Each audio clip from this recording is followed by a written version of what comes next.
नमस्कार दोस्तों, मैं अनिरुद्ध आपके अपने टारगेट विद्यार के चैनल पर आपका हार्दिक अभिनंदन करते हैं। जैसे कि दोस्तों आप देख रहे होंगे कई दिन से हमारी क्लास चैनल पर आ रही है, जिसका बहुत से कारण आपको पता चले होंगे, क्योंकि ये हमने जो पूरा सेटअप आप देख रहे होंगे पहले से हमारा जो सेटअप है काफी अच्छा क्लियर दिख रहा होगा। पहले लाइटिंग की दिक्कत आ रही थी, तो इसी सिलसिले में मैंने वीडियो को रोक के फिर ये मैंने सबसे पहले अपना सेटअप बनाया, अच्छी तरह अपना सेटअप में बेस्ट किया। तो वीडियो ना आने का सबसे बड़ा कारण यही है कि हमारा सेटअप अनकम्प्लीट था, लाइट की सबसे ज्यादा दिक्कत थी। वो लाइट मैंने पूरी तरह कंप्लीट करके फिर आज हम उसी एनर्जी में, उससे ज्यादा एनर्जी में आगे वीडियो और आपको आगे से क्लास अच्छी से अच्छी क्लास देने की कोशिश करेंगे। तो पिछली क्लास में हम पढ़ रहे थे, जो हमने लास्ट क्लास में मैंने आपको छोड़ा था 1833 का चार्टर एक्ट। 1833 के चार्टर एक्ट से हम आगे बढ़ते हैं 1853 का एक्ट, 1853 का चार्टर एक्ट।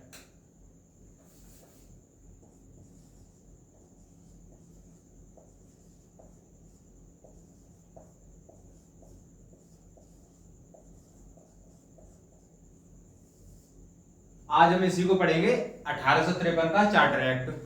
अब वो आप सोच रहे होंगे ये 20 साल 1833 के बाद 1853 कैसे आया। 1853 ऐसे आया कि 20-20 साल से, मैंने आपको पिछली क्लास में बताया था कि 20-20 साल से जो एक्ट बन रहे थे वो 20-20 साल के अंतराल पे बन रहे थे। अब वो 1853 में हम आपको एक एक पॉइंट आपको लिखवाते चलेंगे, उसी में आपको हम अच्छी तरह उसकी व्याख्या करते चलेंगे। तो ये था, ये चार्टर 1853 का चार्टर एक्ट, ये लास्ट एक्ट था 1853 का। ये कैसे था? लास्ट, अंतिम चार्टर एक्ट।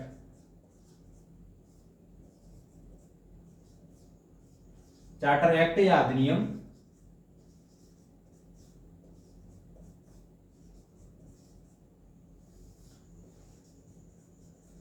ये अंतिम क्यों था?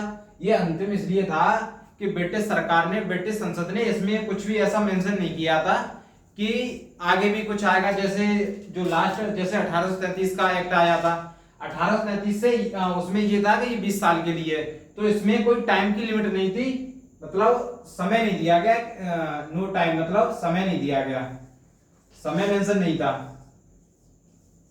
समय नहीं दिया गया।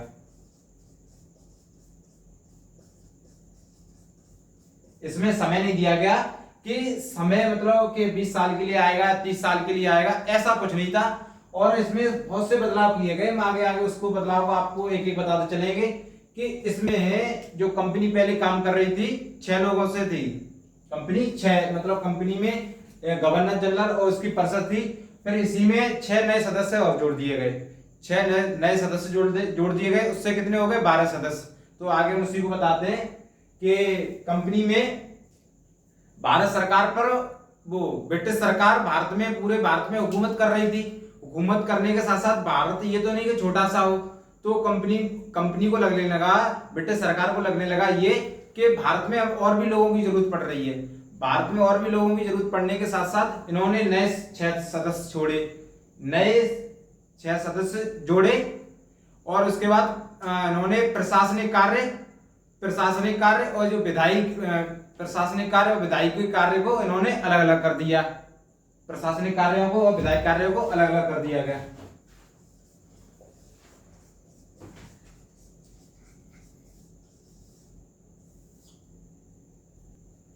प्रशासनिक कार्य और विधायी कार्य,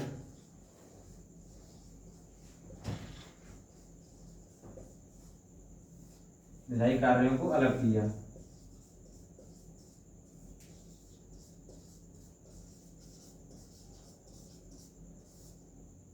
प्रशासनिक कार्य और विधायी कार्यों को अलग किया। कहने का मतलब जो प्रशासनिक कार्य देखेगा वो विधायी कार्यों को नहीं देखेगा, जो विधायी कार्यों को देखेगा वो प्रशासनिक कार्यों को नहीं देखेगा।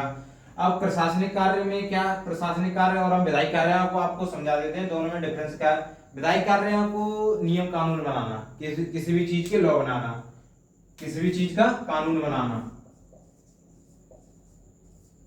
ठीक है। और प्रशासनिक कार्यों को, प्रशासनिक कार्यों क्या था? प्रशासनिक कार्यों को जो कानून बना रहे हैं, जो विधायक का जो कानून बनाने के जो कुछ लोग हैं उन्हें मैंने क्या बोल दिया, विधायिका बोल दिया।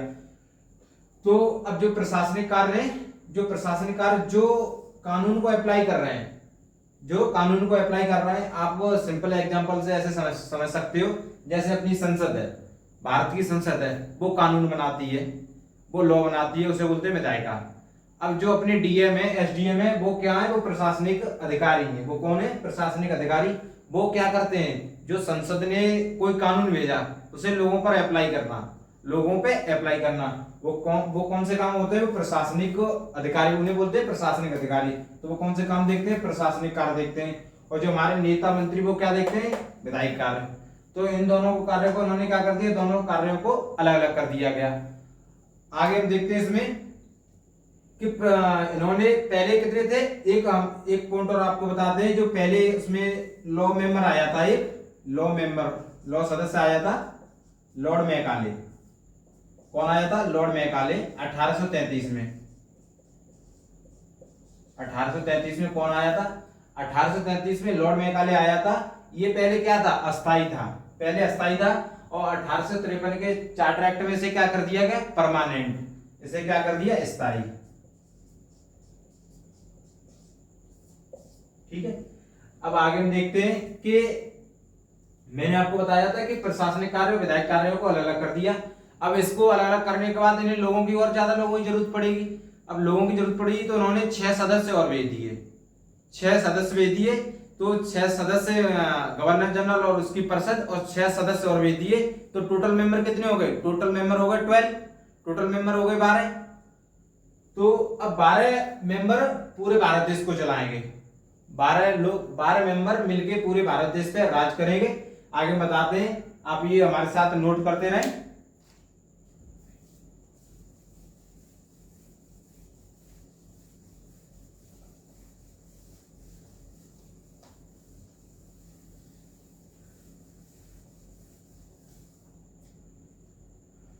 क्या कर दिया इन्होंने, नए सदस्य जोड़ दिए। नए सदस्य कितने जोड़ दिए, 6 नए सदस्य 6 जोड़ दिए। अब ये 6 सदस्य आए कहां से, ये तो है नहीं कि कहीं से, ये कहीं से तो आए होंगे।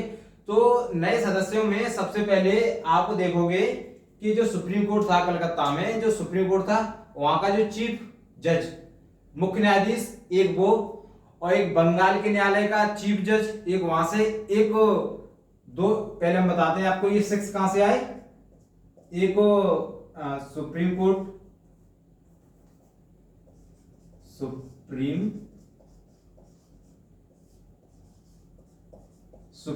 के मुख्य न्यायाधीश,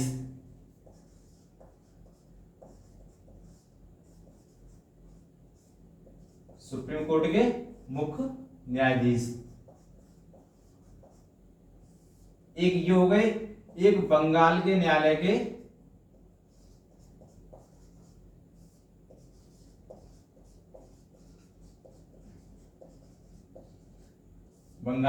के मुख्य न्यायाधीश,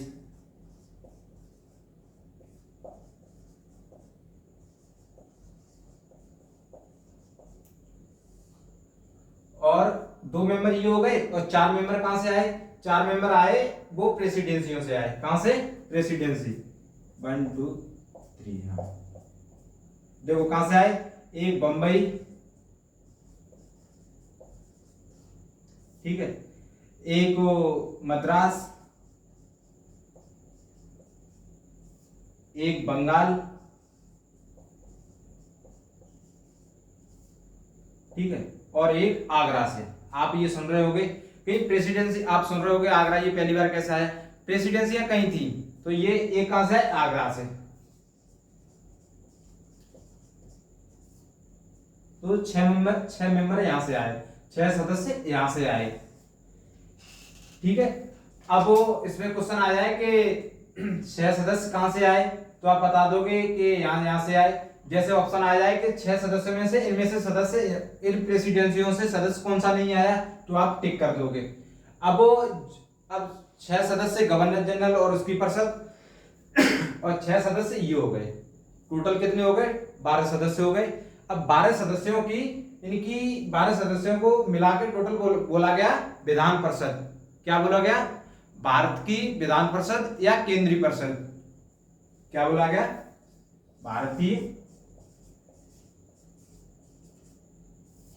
भारतीय या केंद्रीय विधान परिषद।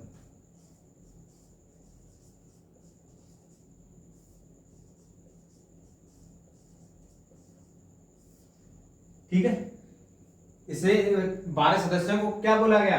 भारतीय केंद्रीय विधान परिषद। क्या बोला गया? भारतीय केंद्रीय विधान परिषद। इसी को क्या बोला गया? इसी को हम उपनाम से भी जानते हैं, इसे बोला गया लघु संसद।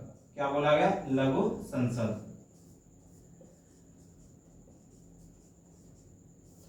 आप इसका मतलब ये समझना, मैंने ये लिखा है भारतीय या केंद्रीय विधान परिषद, इसे लघु संसद। एक ऐसे बोल देते हैं कि इसे क्या बोलते हैं? छोटी संसद बोलते हैं। कि यहीं से क्या हो गया था? संसदीय कार्य शुरू हो गया था कि 12 लोग मिलकर क्या चला रहे हैं? भारत देश को चला रहे हैं।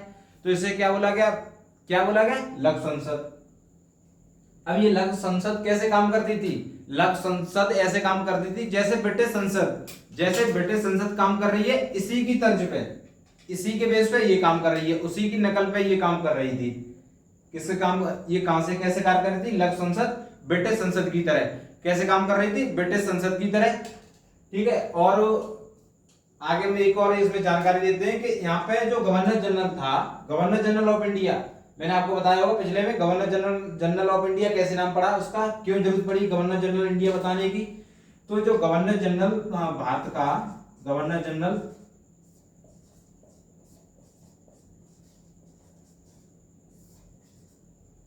भारत का गवर्नर जनरल, भारत के गवर्नर जनरल को वीटो पावर दी गई। यहां पर क्या दिया गया? Veto power.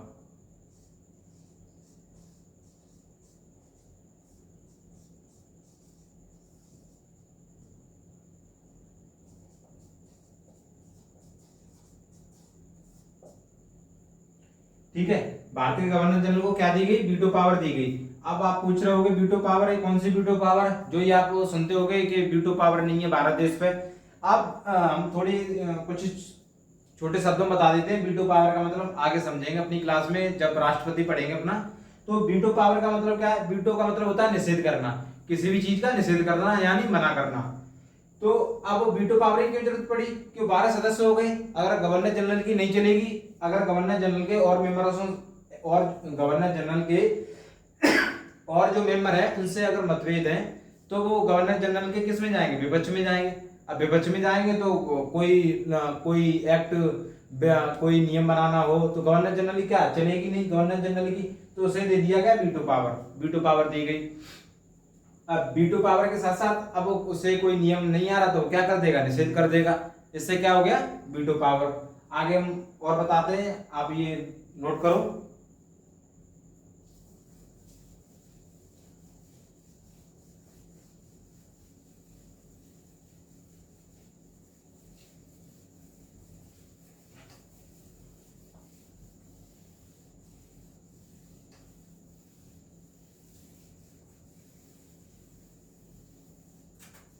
ठीक है, अब आपने सुना होगा सिविल सेवकों, इसमें क्या हुआ था? 1853 से पहले क्या हुआ कि जो ब्रिटिश सरकार, वो ईस्ट इंडिया कंपनी थी, उसमें भारतीय लोगों को अच्छी रैंक की नौकरी नहीं थी। अच्छी रैंक जैसे डीएम हुआ, एसडीएम हुआ, अधिकारी लेवल की उन्हें क्या नहीं थी, कोई उन्हें भर्ती नहीं करता था, उनके लिए कोई प्रतियोगिता नहीं होती थी। अब आप सोच रहे होंगे ये लोग फिर आते कहां थे देश चलाने के लिए? तो जो यहाँ का जो कोर्ट ऑफ डायरेक्टर था कंपनी का, मतलब निर्देशक मंडल, वो उन्हें मनोनीत करता था। मनोनीत मतलब अपनी मर्जी से चुनना, अपनी मर्जी से चुनना। वो यहाँ भेजता था ब्रिटिश से, ब्रिटिश से भेजने के बाद वो यहाँ क्या करेंगे? प्रशासन देखेंगे। डीएम एसडीएम के कार्य क्या होते थे? प्रशासनिक कार्य देखना, यही कार्य देखते थे। तो आपने समझ गया हो गया योग कि निर्देशक मंडल क्या करता था?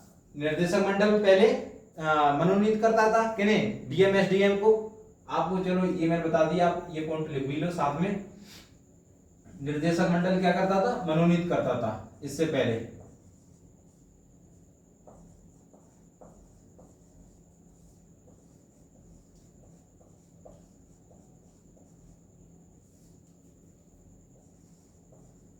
मनोनीत करता था, किन्हें करता था, डीएम एसडीएम को, डीएम एसडीएम यूटीसी, ठीक है, इन्हें मनोनीत करता था।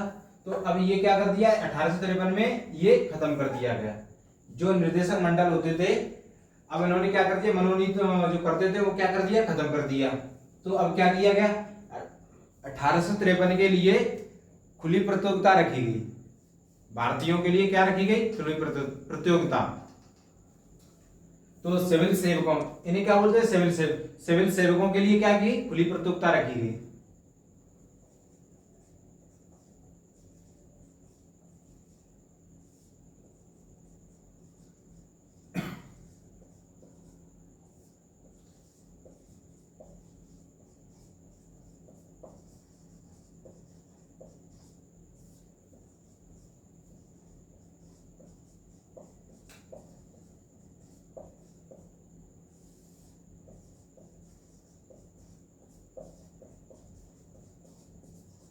खुली प्रतियोगिता मतलब कोई भी लोग जाके पेपर दे सकता है। अब ये खुली प्रतियोगिता होती कहाँ थी, ये खुली प्रतियोगिता होती थी ब्रिटिश में या लंदन में, ठीक है। खुली प्रतियोगिता कहाँ होती थी, लंदन में, कहाँ होती थी, लंदन में। अब लंदन में कौन, अब आपको हम थोड़ी जानकारी दे देते हैं कि लंदन में कौन से माह में होती थी, लंदन में अगस्त माह में, कहाँ होती थी, अगस्त माह में, अगस्त माह में। आपके लिए बता देते हैं कि यहाँ पे कि क्वेश्चन आपका अगर आ जाए कि खुली प्रतियोगिता या सिविल परीक्षा में सबसे पहले किसे मतलब नियुक्त किया गया, किसने पेपर देके कौन क्वालिफाइड होके, तो हम आपको दे देते हैं जानकारी। सबसे पहला कौन व्यक्ति था, सबसे पहले फर्स्ट पर्सन कौन था जो इस परीक्षा को सिविल परीक्षा को पास करने वाला, सत्येंद्रनाथ टैगोर, सत्येंद्रनाथ टैगोर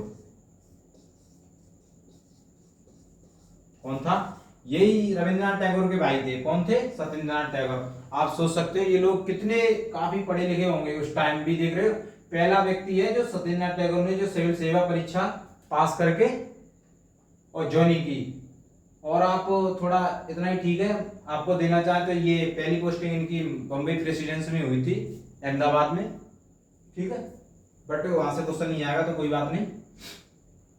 अब आगे हम देखते हैं कि इसमें जो सिविल सेवक एक समिति बनाई गई, सिविल सेवकों के लिए एक समिति बनाई गई। उस समिति का जो इस समिति का लॉर्ड मैकाले को दिया गया कि आप लॉर्ड मैकाले समिति बनाई गई। क्या मतलब कि कैसे भारतीयों को भर्ती किया जाएगा, किस तरीके से नहीं किया जाएगा, तो इस समिति का नाम रखा गया लॉर्ड मैकाले समिति, लॉर्ड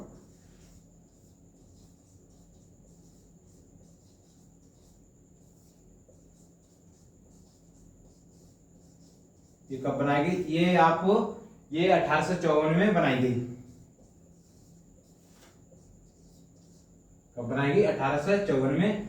और इस एक्ट में, इस चार्टर एक्ट में ये कहीं मेंशन नहीं किया गया कि कितने टाइम तक, कभी भी कुछ भी, कोई ऐसा कुछ नहीं किया गया था। तो ये चार्टर एक्ट कभी भी समाप्त किया जा सकता था, कभी भी समाप्त।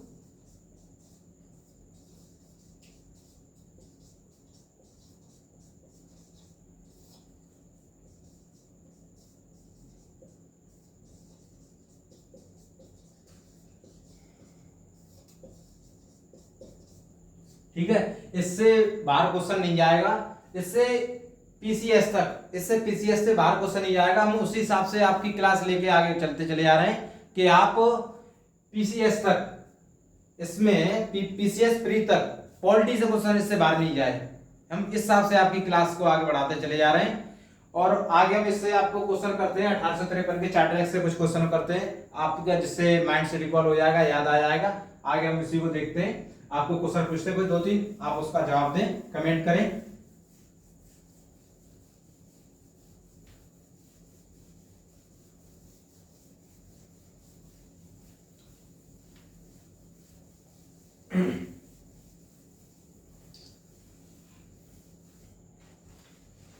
आपका मैं पहला क्वेश्चन ये कर रहा हूं कि प्रथम भारतीय केंद्रीय विधान परिषद कब कौन से एक्ट में आई, कब आई, तो 1853 के चार्टर एक्ट से। और दूसरा क्वेश्चन हम जैसे आपसे पूछ रहे हैं कि लघु संसद किसे कहते हैं, तो भारतीय केंद्रीय विधान परिषद। और दूसरा क्वेश्चन के कितने सदस्य इसमें नए जोड़े गए, तो 6 नए सदस्य जोड़े गए। और आपसे पूछा जाए कि वीटो का पहली बार प्रयोग कौन से एक्ट में किया गया, वीटो का प्रयोग कौन से एक्ट में किया गया था, तो 1853 में किया गया था। सिविल सेवकों के लिए कब खुली प्रतियोगिता खोल दी गई, सिविल सेवकों के लिए, सिविल सेवकों मतलब डीएम एसडीएम कब प्रतियोगिता खोली गई, 1853 के चार्टर एक्ट में। और सबसे पहला व्यक्ति कौन था, सत्येंद्रनाथ टैगोर था, जो रविन्द्रनाथ टैगोर के भाई थे। और ठीक है, आगे मैं अगला बताते हैं आपको, इससे बाहर क्वेश्चन नहीं आएगा, वो आपको बताते हैं 1858 का भारत शासन अधिनियम।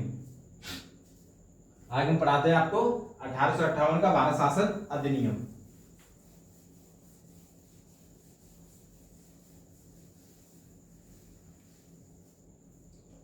$1858 का भारत शासन अधिनियम।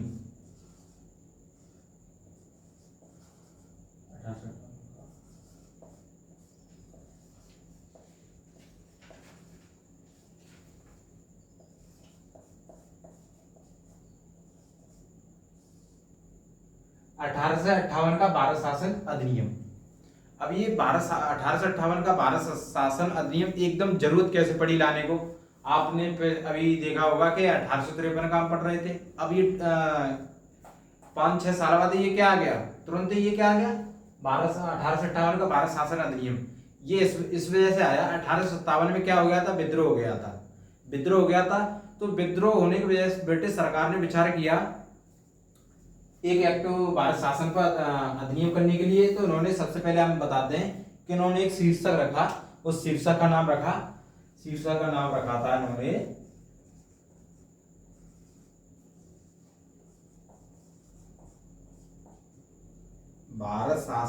भारत के शासन को अच्छा बनाने वाला, भारत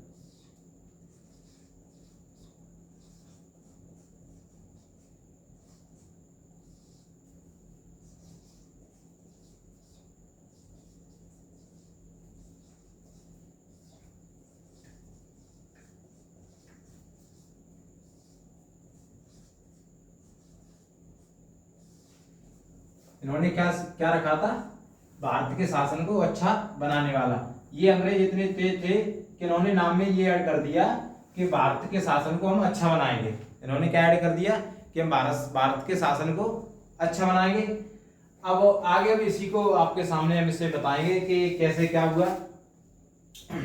तो सबसे पहले इन्होंने क्या किया कि जो निर्देशक मंडल थे, मैंने आपको लास्ट क्लास में बताया होगा, जो निर्देशक मंडल थे और नियंत्रक मंडल, निर्देशक मंडल और नियंत्रक मंडल, ये पद क्या कर दिए, ये समाप्त कर दिए।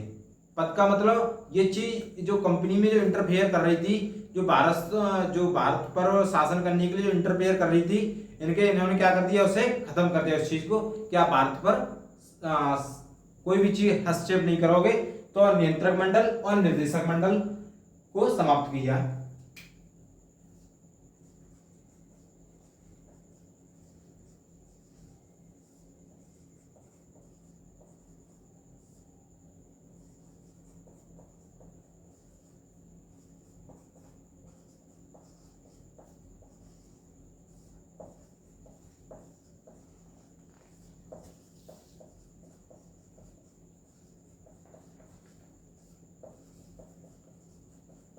ठीक है, निर्देशक मंडल और नियंत्रक मंडल को शांत किया। इससे क्या हुआ, इससे सबसे पहले फर्स्ट ऑफ ऑल कि इसमें क्या हुआ, जो कंपनी में जो भारत पर द्वैध शासन था, कंपनी का भी था और यहाँ से जो प्रशासनिक पर, तो ये क्या कर दिया, ये द्वैध शासन को, इससे क्या हो गया, इससे द्वैध शासन क्या हुआ, समाप्त। इससे क्या हो गया, द्वैध शासन समाप्त हो गया।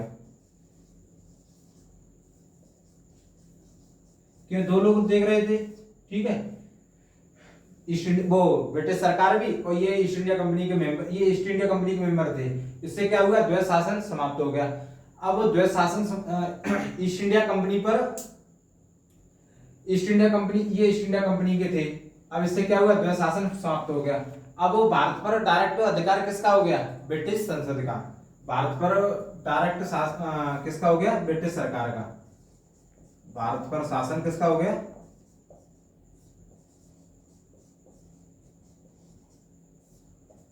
किसका होगा? ब्रिटिश गवर्नमेंट का या ब्रिटिश संसद का।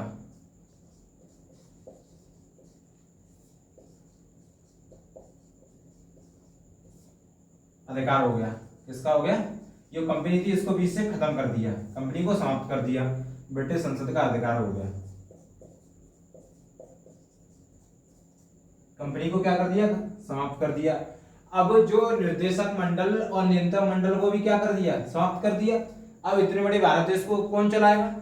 ये तो है नहीं कि एक दो लोग चलाएं। तो इन्होंने क्या किया? इतने बड़े देश को कौन चलाएगा? तो इतने बड़े देश को इन्होंने चलाने के लिए एक नया पद जोड़ा, भारत मंत्री। इतने बड़े देश को चलाने के लिए क्या जोड़ा? एक इन्होंने नया पद जोड़ा। ये अंग्रेज काफी पहले से शार्प माइंडेड थे कि कैसे चीजों को कंट्रोल किया जाए, कैसे नहीं किया जाए। तो उन्होंने एक नया इसकी जगह क्या जोड़ दिया? भारत मंत्री। नया पद, इनकी जगह कौन आया? भारत मंत्री।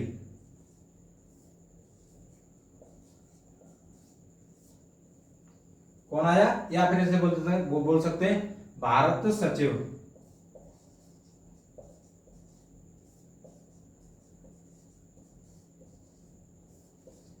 ठीक है, भारत मंत्री नया पद जोड़ दिया।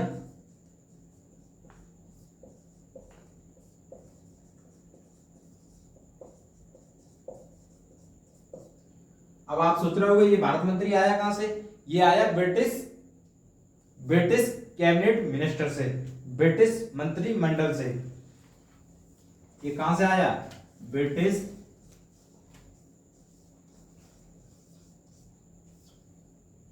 मंत्रिमंडल से।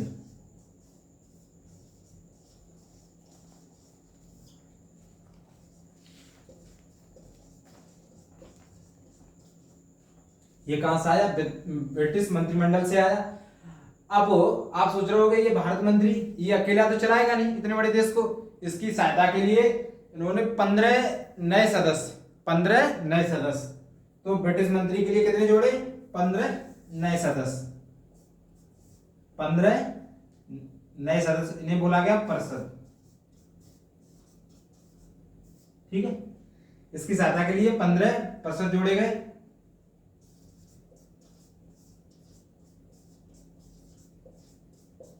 ठीक है, अब 15% जोड़े जाएंगे जब इतने बड़े भारत देश को चलाने के लिए। एक लोग तो चलाएगा नहीं, अब जोड़े गए। अब वो 15 लोग हैं, 15 लोगों में नॉर्मल सी बात है, मतभेद होंगे आपस में। अब मतभेद होंगे तो लड़ाई झगड़े भी होंगे। तो इस वजह से ब्रिटिश सरकार ने ये किया कि जो भी भारत के लिए नियम कानून बनाए जाएंगे उसके लिए इन्होंने ये रखा गया कि जो यहाँ पर निर्णय किस आधार पर होगा? बहुमत के आधार पर। किस आधार पर निर्णय होगा? बहुमत के आधार पर। निर्णय कहां के आधार पर, किस आधार पर होगा? बहुमत के आधार पर।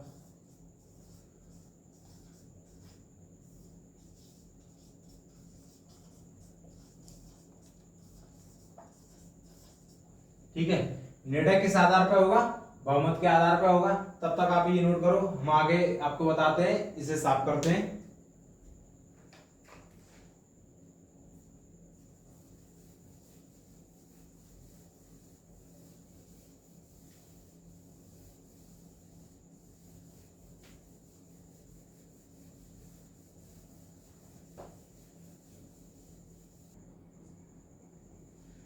अभी मैंने ये साफ बोर्ड को साफ किया। जिसने भी ना लिख पा हो वो वीडियो को रोक के लिख सकता है आराम से। ठीक है, मैंने बता दिया। अब आगे चलते हैं कि हम इन्होंने जो गवर्नर जनरल ऑफ इंडिया था, भारत का जो गवर्नर जनरल था, उन्होंने कुछ चालाकी, अंग्रेजों ने कुछ दिमाग लगाया, कुछ ऐसा नाम किया जाए कि इसका नाम अलग किया। तो उन्होंने अलग नाम रख दिया। क्या नाम था अब तक? गवर्नर जनरल ऑफ इंडिया, यानी भारत का गवर्नर जनरल। अब इसी को इन्होंने एक नाम और दे दिया, वायसराय। क्या नाम दे दिया? वायसराय। अब हम क्या नाम दे दिया? नया नाम वायसराय। गवर्नर, क्या नाम दिया? Governor general.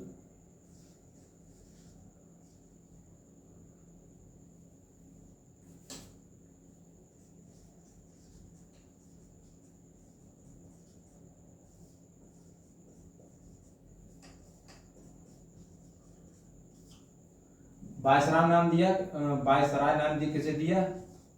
Governor general of India.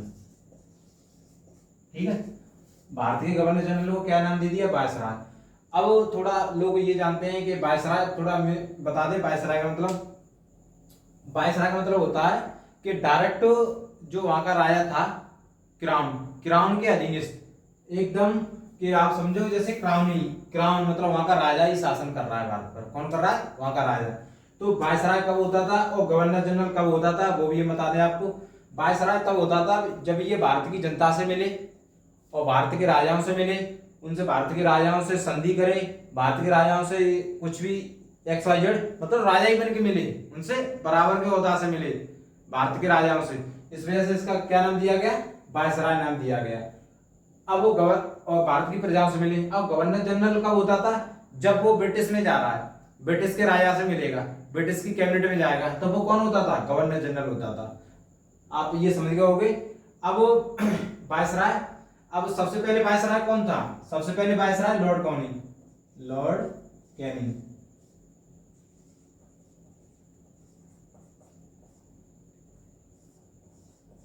Lord Canning कौन था? लॉर्ड कैनिंग सबसे पहले कौन था? Lord Canning first viceroy.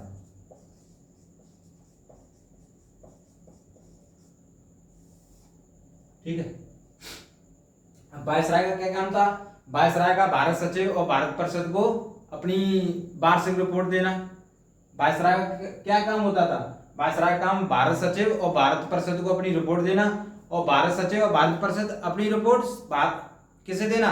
British संसद में पेश करना, जिससे भारत में क्या हो रहा है क्या नहीं हो रहा, जिससे पता चल सके, जिससे भारत में शासन। इन्होंने इस वजह से ये काम किया क्योंकि 1857 में विद्रोह हो गया था, तो उसी चीजों को सुधार करने के लिए क्या काम किए थे? यही काम किए थे। और एक पॉइंट और बता दें, जो इन्होंने जो भारत में लूट मचा रखी थी पैसों की, आपको कि जो भारत के जो परिषद, वो भारत परिषद होते थे, जो उनके वेतन कहां से दिए जाते थे? भारत राजस्व से। वो कहां बैठे हैं? वो लंदन में बैठे हैं। उनकी सैलरी कहां से दी जा रही है? भारत के राजस्व से। ठीक है, तो भारत परिषद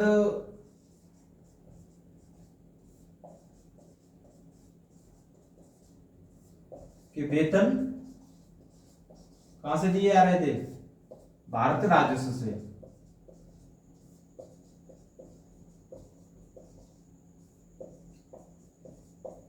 ठीक है, और जब 1858 का जब ये आया, भारत शासन अधिनियम आ गया, तो भारत की जो कुछ पढ़े लिखे लोग थे, पढ़ी लिखी जनता थी, उन्होंने इसे क्या कहा? मैग्ना कार्टा कहा। क्या कहा?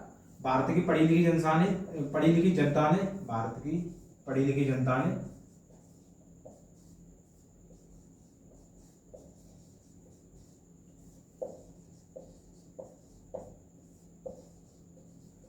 ने इसे मैग्ना कार्टा कहा।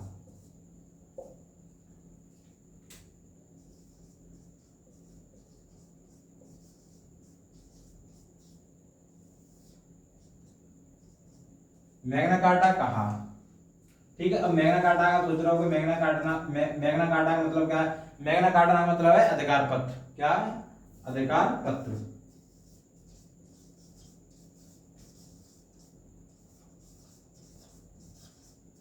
क्या है? अधिकार पत्र। आप देख रहे होंगे 1812 शासन अधिनियम। ठीक है, अब हम अपनी क्लास यहीं पे आप अपनी समाप्त करते हैं। अगली क्लास आपको देखेगी 1861 के अधिनियम में। और आप हमारी क्लास को लाइक करें, शेयर करें, हमारे चैनल को सपोर्ट करें, सब्सक्राइब करें। और जो भी आपको लगे कुछ सुझाव देने का, सजेशन करने का, तो आप हमें नीचे कमेंट करके बता सकते हो। जय हिंद साथियों।